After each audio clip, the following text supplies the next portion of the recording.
I ask consent that Senator Murphy and I be allowed to complete our exchange before the next scheduled vote. Without objection.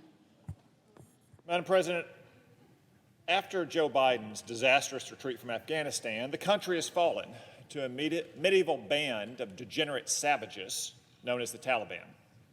Despite its depraved behavior, you won't hear anyone in our government call the Taliban what it is, a terrorist organization. Instead, Secretary of State Blinken has said, for example, that the Taliban, quote, does not meet the test of inclusivity.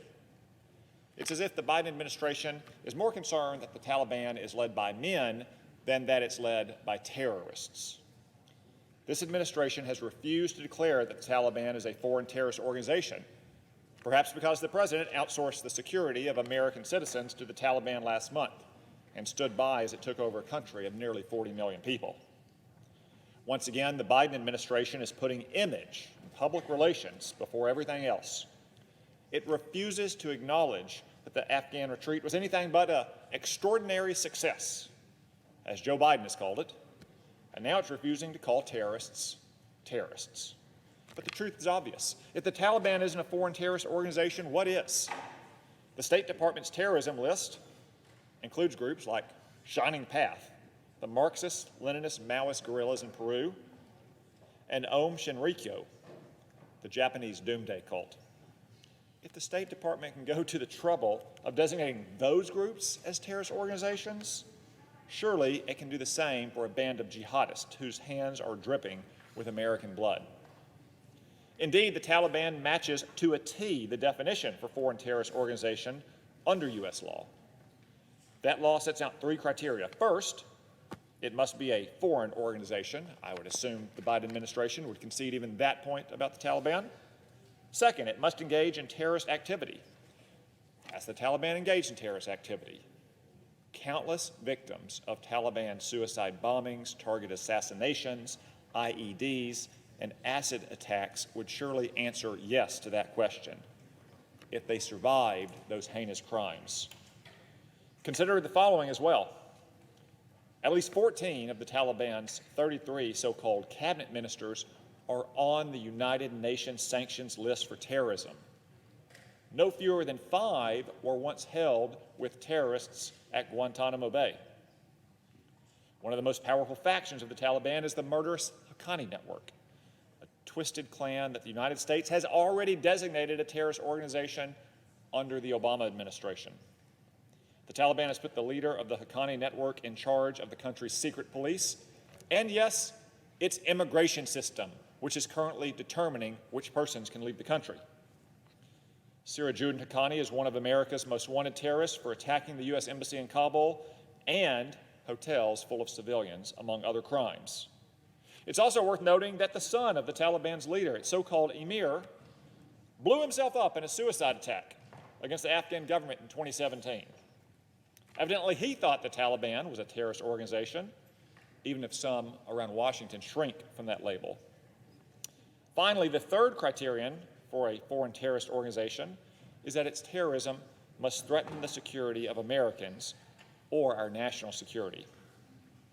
With an estimated 100 Americans and thousands of green card holders currently trapped in Taliban-occupied Afghanistan, I'd say the answer to that question is also obvious.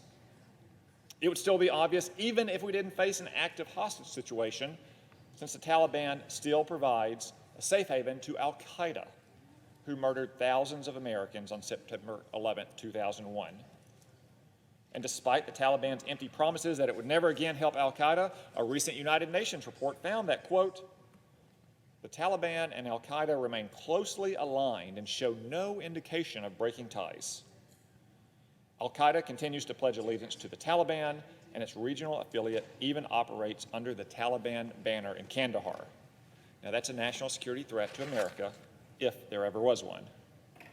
So to summarize, the Taliban is run by terrorists, it associates with terrorists, and it engages in terrorism. The Biden administration's refusal to call a spade is a grave insult to the memory of the Taliban's victims and the tens of thousands of Americans who fought against it.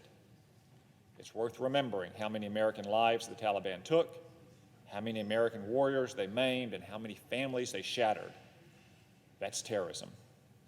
So I'll be asking for unanimous consent for my bill, which would require Secretary Blinken to call the Taliban what they are: not a potential partner for Joe Biden, not a threat to inclusivity, but a terrorist organization.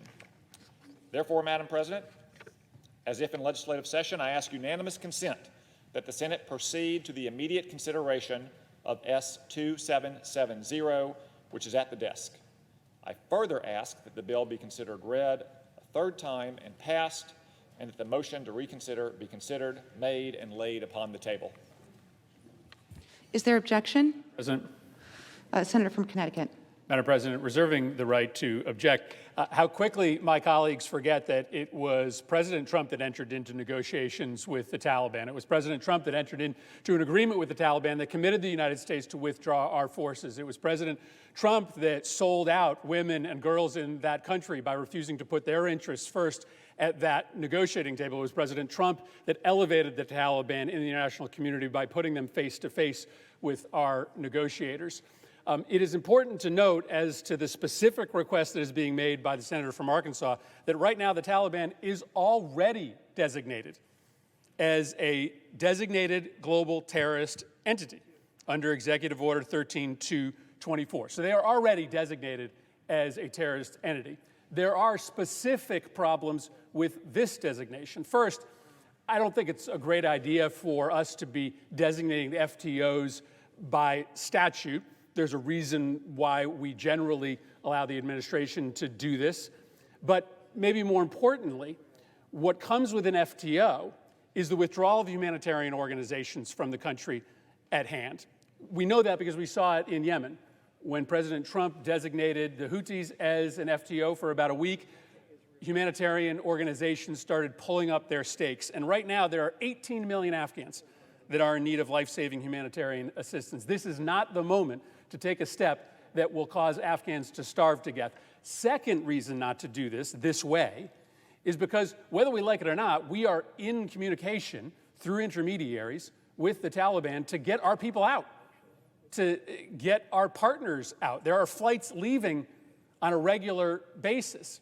And to designate them as an FTO, in addition to the existing designation that the Taliban has as a specially designated global terrorist entity, is to risk our ability to continue to bring our people out. We should be joined together as a Senate, despite the views we have on whether we should have stayed or left in Afghanistan, in our support for the Afghan people by making sure that we do not take steps to cut off humanitarian assistance to people in need, and our belief that we should be supporting this administration in their effort to continue to get our partners out. This designation done this way will risk both of those initiatives, and for that reason, I object. Objection is heard. Senator from Arkansas. I share my colleagues' grave concerns about the humanitarian disaster in Afghanistan. I share his concerns about the fate of Americans and green card holders and their families and Afghans who fought alongside our troops who are also left behind in Afghanistan. Both of these crises, the humanitarian crisis and the crisis of Americans left behind Taliban enemy lines, are the responsibility of Joe Biden for his hapless, disorganized, chaotic execution of the withdrawal from that country. I yield the floor.